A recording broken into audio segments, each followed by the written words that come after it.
Sejam todos muito bem-vindos à nossa casa de oração. E com muita alegria recebemos a cada um aqui, os que estão aqui pela primeira vez, que sintam-se acolhidos, sintam-se abraçados por cada um de nós e pela equipe espiritual que envolve a cada um. E vou fazer uma pequena leitura para a preparação para a prece. Antes disso, agradecendo a Sandra pela harmonização, pela música que nos ajuda a elevar ainda mais as nossas vibrações e a nossa alma. Do livro Minutos de Sabedoria. Aprenda a repousar sua mente. A mente cansada não pode pensar direito. Repouse a mente fazendo o exercício da higiene mental para conquistar cada vez maior energia e vigor. O cérebro cansado curva o pensamento. E o pensamento é a maior força criadora que existe sobre a Terra. Repouse o cérebro para pensar com acerto e alegria. E nós vamos chamar então a Nicole para fazer a prece inicial para nós.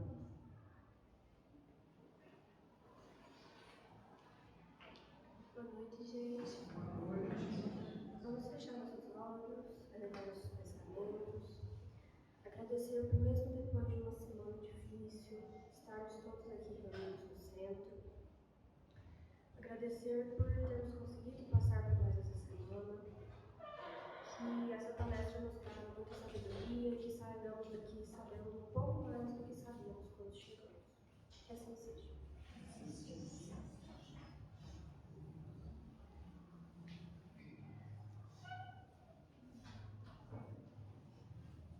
E hoje, mais uma vez, nós vamos receber aqui a nossa irmã, que faz parte dessa casa, uma trabalhadora, que atua em várias áreas dessa casa. A nossa irmã Yasmin Gabriele vai falar para nós hoje sobre um livro do Haroldo Dutra Dias, Despertar. Yasmin, por favor.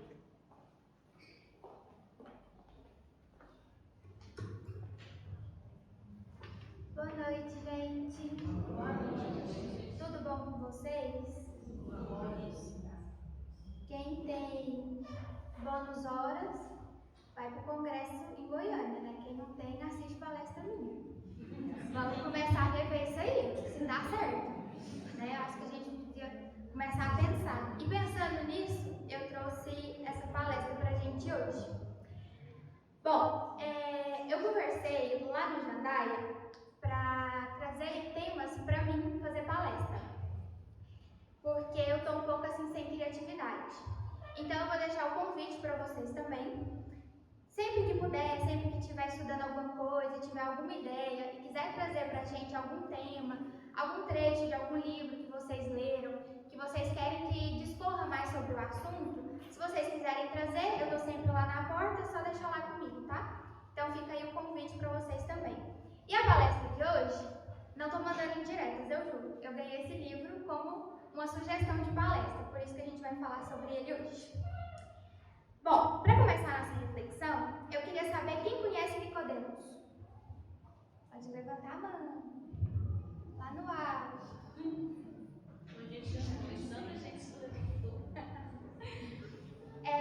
Nicodemos, ele era um sumo sacerdote, um doutor da lei, que depois de ver alguns milagres de Jesus, ele se sente convencido que Jesus é o Messias. E dentre esse despertar que ele teve naquela época, ele pede um encontro com Jesus. E esse encontro, ele está em João, capítulo 3, versos de 1 a 21. E como hoje é um dia assim meio informal, o Luiz não está aqui para ver a gente, a Beth não está aqui para me gravar ao vivo no YouTube, eu estou gravando, mas eu vou fazer o corte da edição do vídeo. Então vocês não contam por eles não, combinado? A gente vai fazer esse acordo. Eu vou pegar uns minutinhos da palestra para passar um filminho para vocês, porque assim, minha voz é meio chata, então eu não vou ler, né, toda essa conversa de Jesus com Nicodemos. Põe lá para mim, por favor. Meu filmmaker. Tá pescando aqui.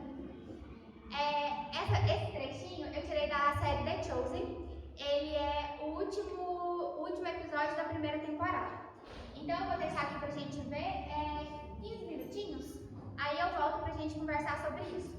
Mas enquanto estiver passando o vídeo, eu queria que vocês prestassem atenção em 3 coisas.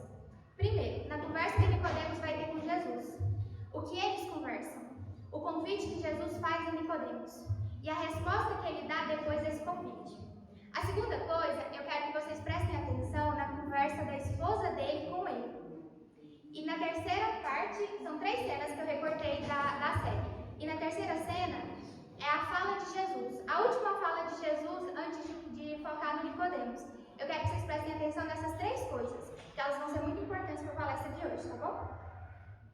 Voltei. E aí, gente? Por que Nicodemos estava sofrendo tanto? Um de cada vez, senão mistura. Ninguém? Mais alguém? Boa argumentação. Não? O que a gente repara no convite que Jesus fez a ele? Jesus convidou ele para segui-lo. O que Jesus faz conosco todos os dias? Principalmente às sextas-feiras que nós estamos aqui. Nos convida para segui-lo. E para segui-lo, o que é preciso? Abrir mão de muita coisa. Vocês estão certos? Nicodemos não quis. E eu devolvo a pergunta para vocês. E vocês? Querem abrir mão de muita coisa para poder seguir Jesus? Ele disse para Nicodemos que se ele abrir mão de muita coisa, ele receberia muita coisa. Qual que é o nome do livro que a gente está lendo? Do Humberto Campos? Palavras do Infinito, né? Palavras do Infinito. Tem uma passagem que diz assim, que se ele soubesse tudo que aguardava ele no plano espiritual, ele teria sofrido mais no plano material. Nós temos uma pequena ideia de tudo que nos espera no mundo espiritual. E por que a gente não decide pagar o preço? O livro todo, para quem chegou depois, eu estou fazendo palestra de hoje baseada nesse livro do Haroldo. Ele nos convida à reforma íntima, que é algo primordial para a gente seguir a caminhada do Cristo. E Jesus convidou Nicodemos naquela cena para a reforma íntima. Só que ele não quis largar tudo que ele tinha, tudo que ele conhecia, tudo que ele pertencia a ele. E a única forma que ele teve de ajudar foi dando aquelas moedas de ouro. Foi a única coisa que ele pôde contribuir. Mas se a gente pensar, porque a gente tem noção de tudo que aconteceu depois daquele dia, tudo que aconteceu, tudo que ele deixou de viver, você quer deixar de viver? A minha maior preocupação, e eu quero que essa imagem fique na mente de vocês, a imagem do sofrimento que ele teve quando Jesus falou, você chegou tão perto. Eu não quero que vocês desencarnem, cheguem no mundo espiritual e alguém olhe para você e diga, você chegou tão perto. Porque é muito fácil disso acontecer. A gente vê nas reuniões mediúnicas vários espíritas chegando à reunião sem saber o que aconteceu, aonde ele se perdeu. A gente vê no livro Voltei a história do irmão Jacó, que ele foi presidente da Federação Espírita Brasileira. Em uma das reuniões, Haroldo até fala nesse livro, ele deu voz de prisão para o espírito. De tanta autoridade que ele sentia, que ele julgava ter. E quando ele desencarnou, alguns dos espíritos que ele recebeu na reunião mediúnica, que ele fez um diálogo fraterno na reunião, estava lá no velório, para ver a luz que emanava dele. E quando eles foram ver, uma luzinha tão fraquinha, tão pequenininha, e eles olham para ele e falam assim, irmão Jacob, só isso? Só essa luzinha? O convite para a noite de hoje é para a gente repensar várias vezes as nossas decisões. Uma vez, 2 vezes, 3 vezes, às vezes é suficiente, às vezes não. A gente precisa de uma vida inteira pensando. A gente acha que a reforma íntima é algo que eu decidi hoje, amanhã eu estarei reformado. Não.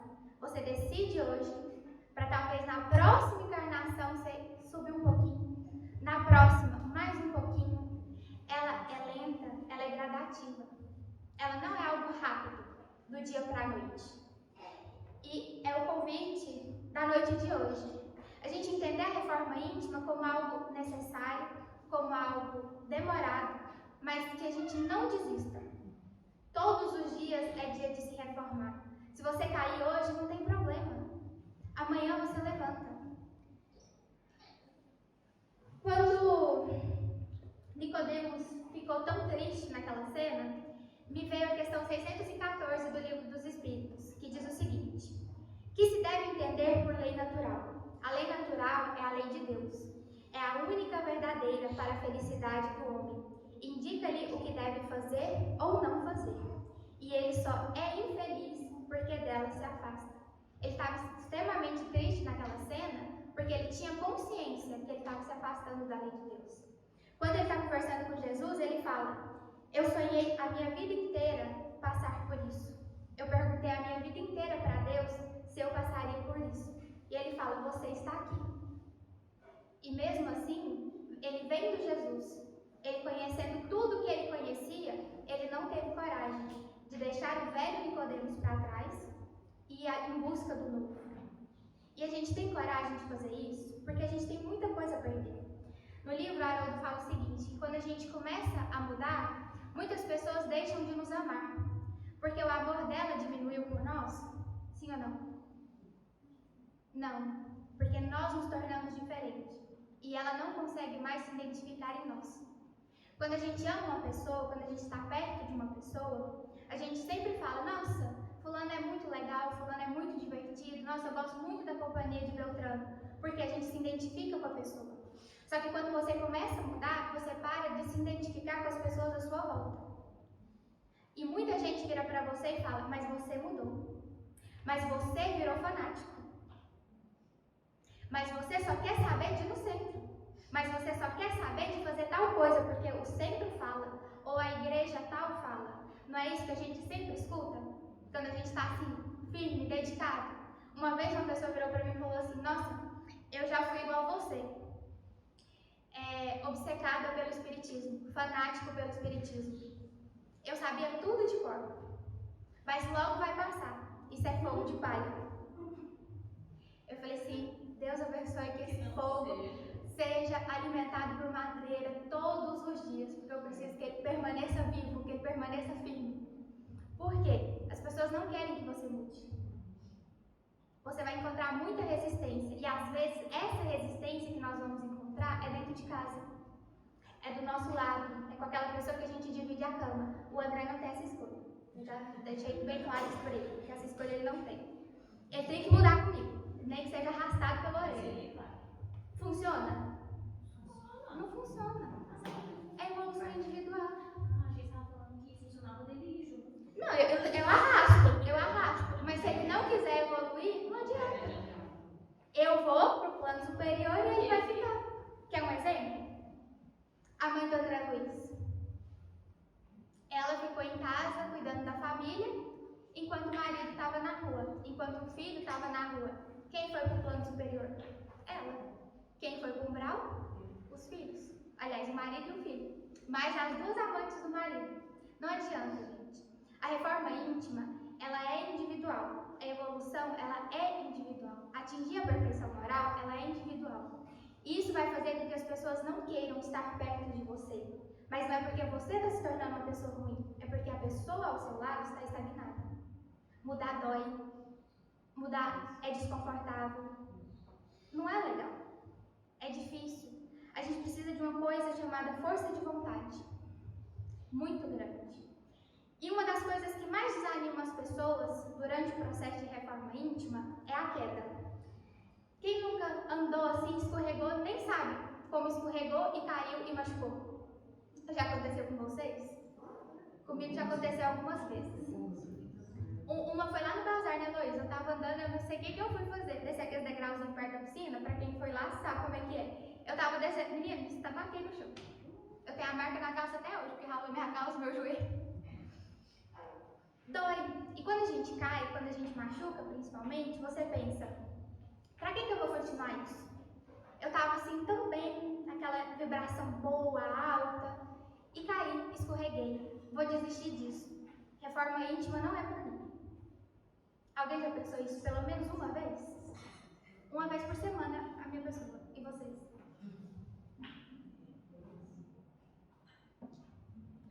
Mas quando a gente pensa nos apóstolos, aquelas pessoas bonitinhas que apareceram no final, quando você olha para eles, vocês acreditam que Simão Pedro, aquele que foi chamado no barco, se tornaria o Simão Pedro que a gente conhece hoje?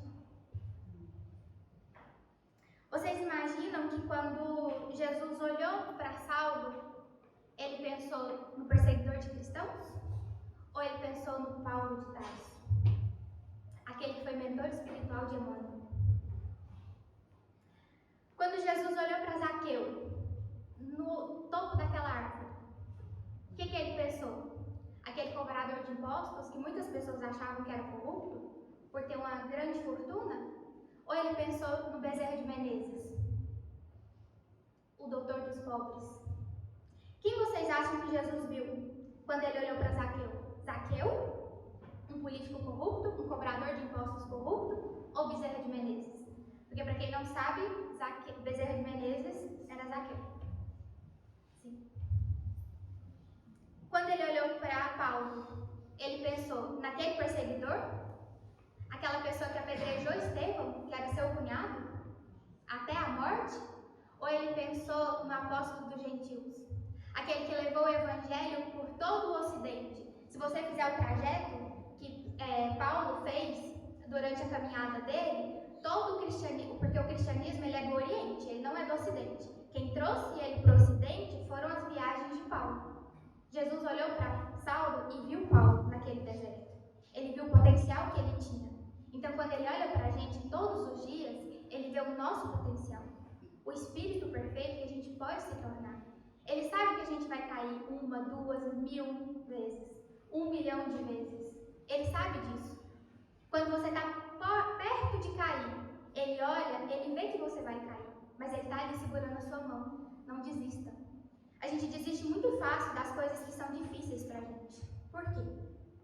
Alguém gostaria de compartilhar? Eu tô vendo as fumacinhas saindo assim da cabeça, pensando, vocês estão. Mas ninguém quer contar para mim? Uma coisinha assim. Por que a gente desiste tão fácil? Porque a renúncia é desconfortável. Ela é muito desconfortável.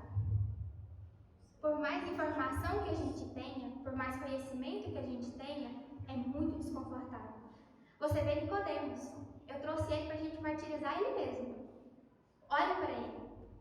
Ele sonhou a vida inteira com aquilo, só que ele não quis abrir mão. Ele não queria ser nômade. Ele fala isso para Jesus. Para ser nômade? Porque ali ele teria que entregar tudo que ele tinha de confiança, de estabilidade e viver plenamente na confiança de Jesus. Spoiler da segunda temporada. Aquelas moedinhas acabam em 2 semanas. E eles não vão ter mais estadia nem alimentação. Aí vocês assistam a segunda temporada para ver o que acontece. Não tem. E eles começam a ficar desesperados quando as moedas estão acabando e perguntando para Jesus o que a gente vai fazer. Porque a principal ideia dessa série é falar que as pessoas achavam que Jesus vinha fazer uma grande revolução. Tanto que Nicodemos fala, mas nós estamos sofrendo com a opressão, com os impostos. Até hoje, 2025, estamos sofrendo com opressão, impostos e etc. Não mudou, gente. Jesus veio, ressuscitou e nada mudou. Porque ele não veio para cá para isso, para fazer essa revolução. Eu sei que tem muitos irmãos que prometem a prosperidade infinita nos seus templos religiosos, mas essa não é a ideia do Cristo. Se nós estudarmos o Evangelho, e nem precisa ser o Evangelho segundo o Espiritismo, pode ser a Bíblia mesmo. Ele não fala em nenhum momento que ele veio prometer todas essas facilidades que o mundo está prometendo aos fiéis. Ele está prometendo dificuldade. Ele está prometendo o reino dos céus. Ele não está prometendo o reino da terra. Em Atos, capítulo 9, versos 15 e 16, o Senhor, no entanto, disse: Vá, pois, Saulo é o instrumento que escolhi para levar minha mensagem aos gentios e aos reis, porque bem como ao povo de Israel, e eu mostrarei a ele quanto deve sofrer em meu nome. Quanto você sofre em nome de Deus? se serve para Paulo, serve para a gente também. O quanto nós sofremos em nome de Deus. Eu fui chamada de fanática. Tem pouco tempo isso. E vocês? Alguém gostaria de compartilhar alguma história? Gente, conversa comigo. Eu não gosto de conversar sozinha. Eu quero que vocês entendam, pelo menos isso, no dia de hoje. Quando a gente for receber algo de Deus, estica a mão todo mundo assim. Agora coloca o celular na mão de vocês. Eu vou pegar o microfone. A mão está cheia, certo? Como você vai receber algo de Deus se sua mão está cheia? Não tem como. Para Ele te dar algo, você tem que esvaziar a sua mão. Por isso as dificuldades das nossas vidas. A gente pede muito algo a Deus. Todos os dias, acredito. Nós pedimos algo para Deus.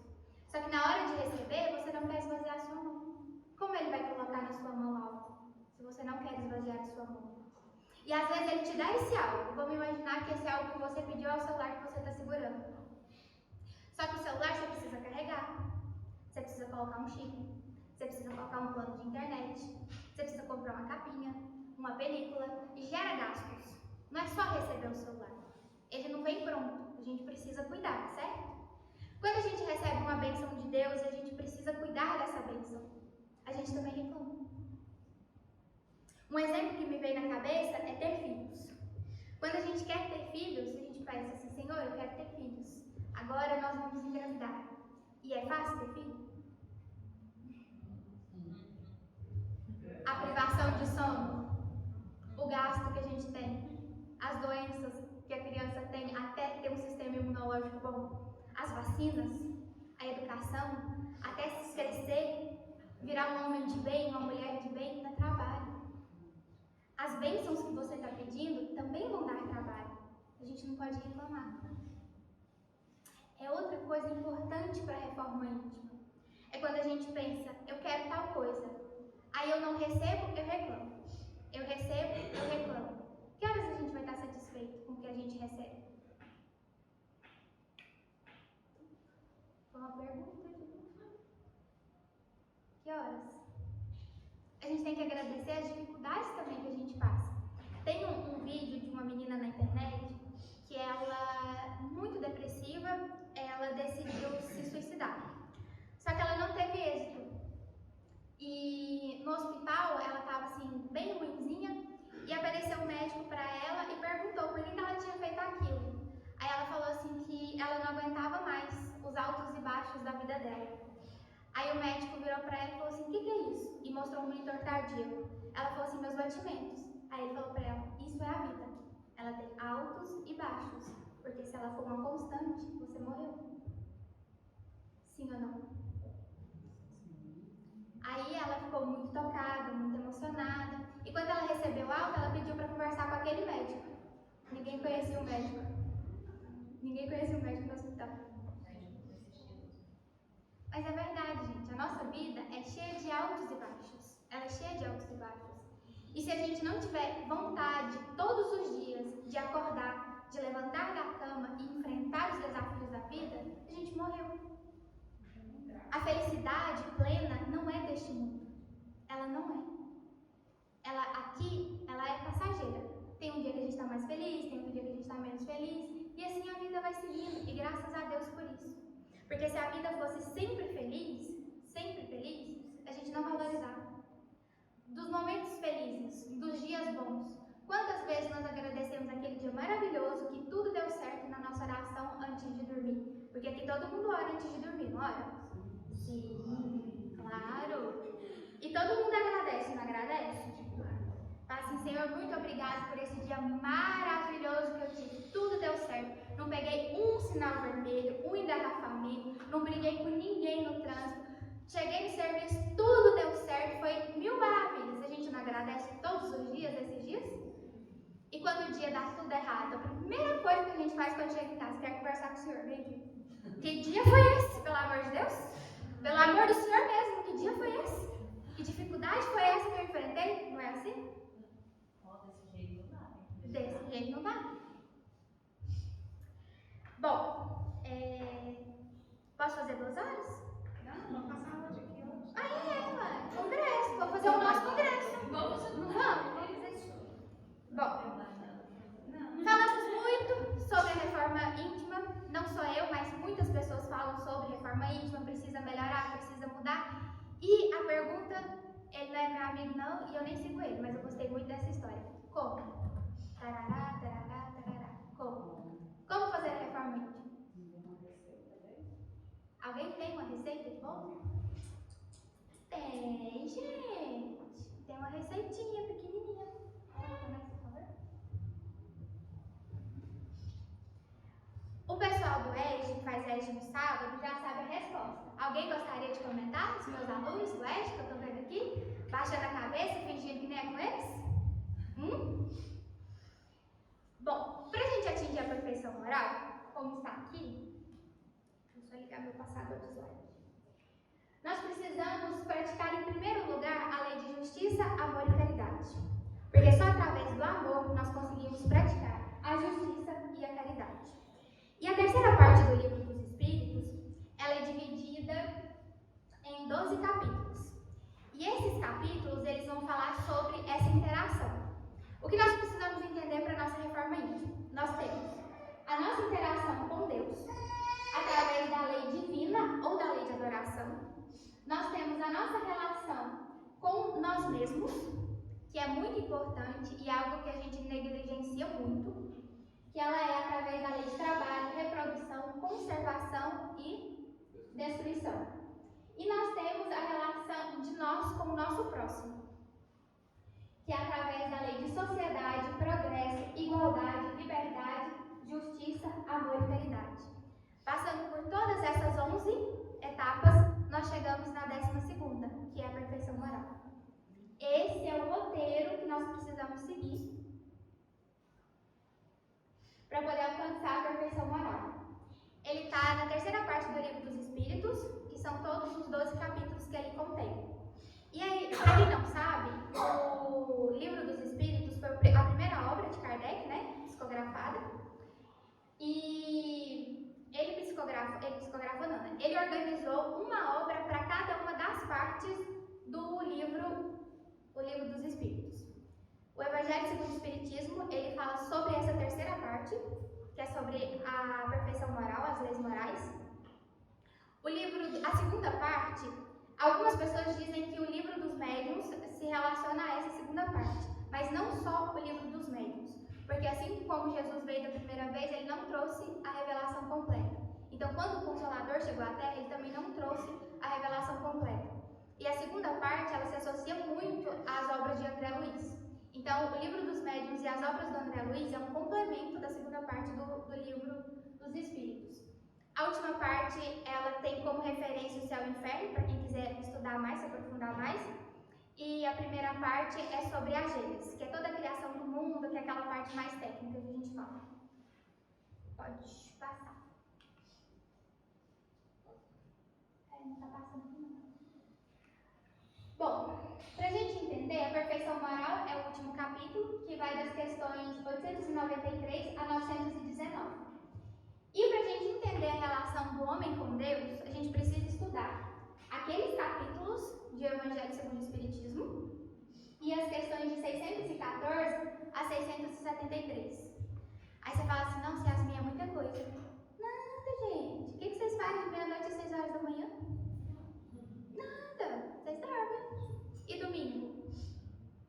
Tá? Mas assim, é muito difícil a gente trazer numa palestra só tudo que a gente precisa fazer. Se vocês quiserem, aí eu dependo de vocês para fazer isso, a gente pode explorar cada uma dessas relações. Se vocês quiserem. Aí eu marco com a Joana uma próxima palestra e a gente vem relacionando cada uma delas, tentando fazer um apanhado geral. Porque a ideia da terceira parte do Livro dos Espíritos e do Evangelho segundo o Espiritismo é trazer mesmo esse roteiro, tá? Passa aí, por favor. A segunda, do homem para com o homem, então nós temos esses capítulos e as questões de 674 a 765 para a gente estudar, que daria uma nova palestra caso vocês queiram também. Espera aí que eu estou tirando foto. Deu? Pode passar. E por último, a relação capítulos do Evangelho e as questões de 766 a 892. Agora, eu queria alguns voluntários, por favor, que escolhessem para mim 3 números de 1 a 20. 3. 13?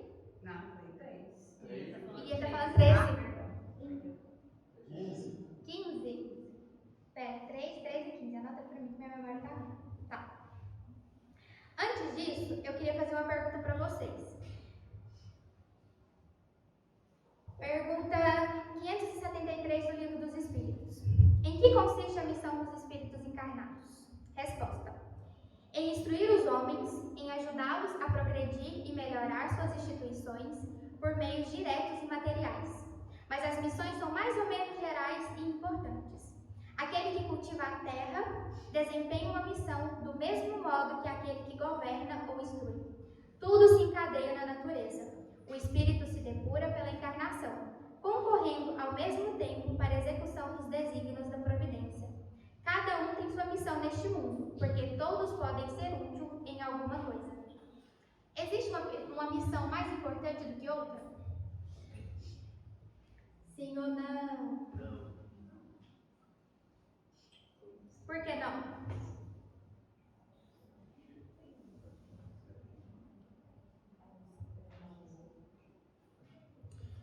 A missão mais importante não é a que você recebe, mas aquela que você cumpre. Porque há pessoas que recebem missão grandiosa, no entanto, falham. Porque, por outro lado, há quem receba uma missão que aos nossos olhos não é importante e vai para uma esfera superior. O exemplo que a gente falou mais cedo, da mãe do André Luiz. Ninguém dá importância para aquela dona de casa que fica em casa cuidando dos filhos, cuidando do marido, sustentando a casa, que foi o que a mãe do André Luiz fez. E ela que foi para a esfera superior. Não foi o filho, nem o pai, nem o marido. E Humberto de Campos, nos conta a seguinte história.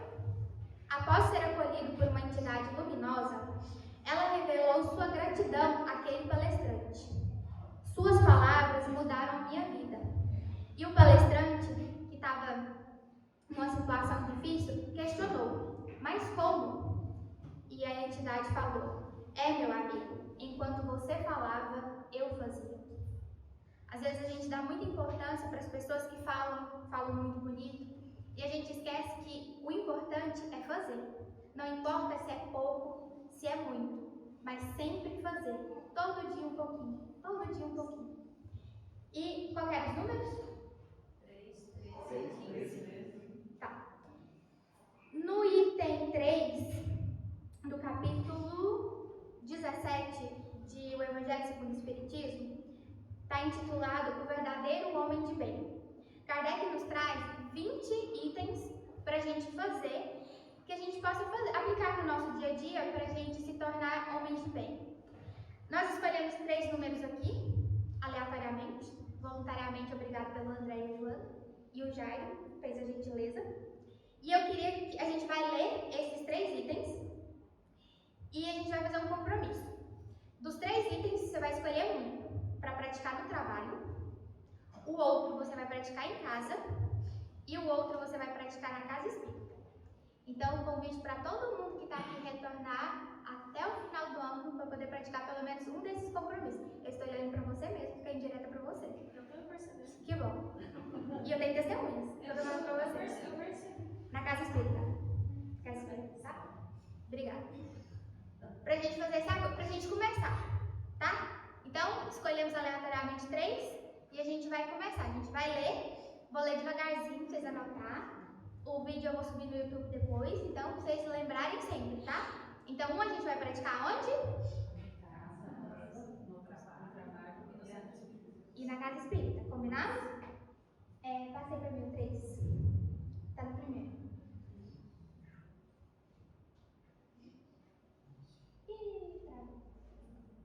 3. Tem fé no futuro, razão pela qual coloca os bens espirituais acima dos bens temporais. Decorou todo mundo? Fica à vontade aonde vocês vão aplicar cada um dos 3, tá?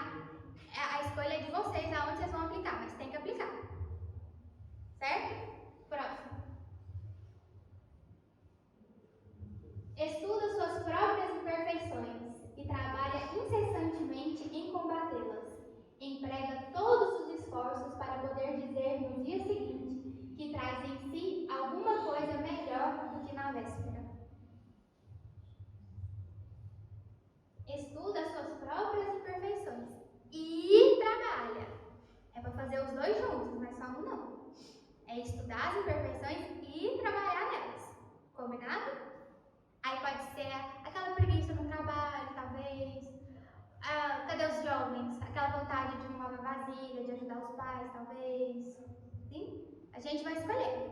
E o próximo é 15, né? Não se envaidece de sua riqueza nem de suas vantagens pessoais, por saber que tudo que lhe foi dado pode ser-lhe tirado. Combinado? Todo mundo? Certinho? Deixa eu fazer uma pergunta para vocês. No livro, ele fala sobre a data de 2057 e de como chegou essa data. Vocês têm curiosidade em saber? Ou não? Precisa não? Quem quer? Quem não quer? A Magali não quer não. Tô brincando. Vamos lá. É o seguinte. Vocês sabem o que é o Shabat? Não? Para os judeus é o 7º dia. Então, no 7º dia, eles se reúnem para entrar em conexão com Deus. É uma prática que eles têm. Porque eu não sei se vocês sabem, mas o Antigo Testamento nós herdamos dos judeus. Ele não é algo que pertence ao cristianismo, ele foi herdado do judaísmo. E eles tinham como uma prática, tanto que a esposa do Nicodemos fala. Você lembra do último jantar do Shabat? É quando eles se reúnem. Eu falei errado, mas é Shabat, não? Tá certo? Quando eles se reúnem para poder falar sobre Deus, e os doutores da lei geralmente trazem algum ensinamento. E ele sempre acontece no 7º dia. Então, uma semana, certo? Em 2 Pedro, capítulo 3, verso 8, nós temos: Logo, amados, não se esqueçam disso. Para o Senhor, um dia é como 1000 anos, e 1000 anos é como um dia. Então, um dia é como 1000 anos, certo? Para o Senhor. Então, passou-se 1000 anos, no tempo de Deus passou-se um dia. Então, uma semana são 7.000 anos, certo? No livro A Caminho da Luz, Emmanuel chama os degredados do sistema Capela que vieram habitar a Terra, de raça adâmica. E na questão 51 do Livro dos Espíritos, Kardec pergunta: poderemos saber em que época viveu Adão? Mais ou menos na que lhe assinalais, cerca de 4.000 antes do Cristo. 4.000 anos antes do Cristo, certo? Mais uma informação. Emmanuel em A Caminho da Luz esclarece: há 4.000 anos antes da vinda do Cristo foi feita uma seleção e uma parcela dos espíritos que foram degradados para a Terra voltaram para a Capela. Quase todos os egípcios, uma parte razoável dos hindus, muito pouco dos hebreus e arianos, ficando a rapa da panela.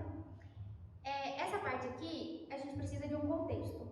O livro Brasil, Coração do Mundo, Pátria do Evangelho. Todo mundo conhece a história? Lá ele fala que a árvore do Evangelho foi plantada primeiro na Índia, depois ela foi transportada para o Egito, depois ela foi transportada para Israel e só depois ela veio para o Brasil. Por isso que ele fala sobre os egípcios e os hindus e os hebreus, que voltaram com 4.000 anos, eles voltaram para a Capela. Eles passaram pela primeira parte da regeneração, certo? Cadê? Ou seja, há 4.000 anos antes da vinda do Cristo, começou a última semana do mundo de provas e expiações. Entendemos até aqui? Não. Tem gente perdida. Vou continuar, calma aí. Foi nesse momento que começou o projeto de resgate dos caídos pela segunda vez. Ou seja, há 4.000 anos antes da vinda do Cristo, iniciou-se o processo de regeneração. Certo? Então, a gente já passou 4.000 anos, 4 dias. Jesus veio 2.000 anos, mais 2 dias, certo? Certo? Depois do 6º dia vem que é o Shabat, que é o dia de estarmos em comunhão com Deus. Ismael, espírito protetor do Brasil, antes da codificação, um pouco antes de 1831, reúne-se com a pleiade de espíritos que cooperam com ele e diz: não ignorais que estamos no século do advento do Consolador. Serão 100 anos preparatórios dos próximos 100 anos. Então, 18 de abril de 1857. Mais 100 anos, 1957. Foi o tempo de preparação para os próximos 100 anos, 2057. No programa Pinga Fogo, perguntaram a Chico Xavier: Chico, qual que é a data limite para entrarmos na regeneração? Chico diz: Emmanuel nos diz por volta de 2057. Agora eu faço uma pergunta para vocês: quanto vale uma hora nessa escala de 1000 anos? 1000 dividido por 24, certo? Sim ou não? Certo. Isso dá 42. 2057 menos 42. 2015, para quem não é bom de matemática. Desde 2015 nós somos os trabalhadores da última hora. Algumas pessoas podem estar atrasadas 10 anos. Estamos em 2025. E 2057 está logo ali. Então fica o convite para a reforma íntima. Fica o convite para a gente todo dia olhar para si quando a gente vai escovar os dentes no espelho e pensar se é isso que você quer de você mesmo. Se você está contente com a sua imagem, se você está contente com o que você está fazendo consigo mesmo, com a sua vida. E se 2057 chegar, fica num piscar de olhos, para 2057, você vai estar pronto para o planeta de regeneração? Não. Essa é a pergunta da noite de hoje. Gente, obrigado por ter me ouvido. Se eu ofendi alguém, desculpa. Se foi muito chato, eu peço desculpas de novo, porque minha cabeça tá terrível. E é isso, acabei. Yasmin, nós te agradecemos mais uma vez pela sua disposição, pelo seu estudo, sua dedicação e estudo, de transmitir a cada um de nós os seus conhecimentos de forma simples e que com certeza vai direto ao nosso coração. Muito obrigada, de verdade, que Jesus continue iluminando os seus caminhos, para que você continue levando a sua fala alegre para todos nós, tá bom? E para muito mais corações. Então, meus amigos, vamos mais uma vez fechar os nossos olhos, agradecendo a Deus por todo o conhecimento que nos chega, por todas as oportunidades que temos.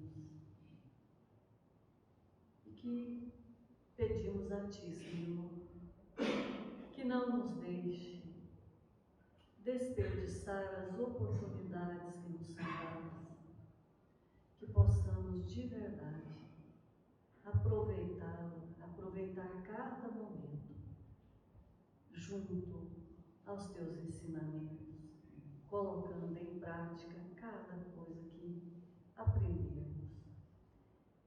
Te pedimos, Senhor, que envolva cada um de nós no Teu amor e na Tua paz, para que levemos daqui essa energia sublime que envolve a todos nós na noite de hoje. Muito obrigada. E agradecemos a todos, a presença de todos, e que possamos aguardar para sermos chamados para o passe, para o tratamento, mantendo os corações em paz, em oração. E tenham uma boa noite, muita paz.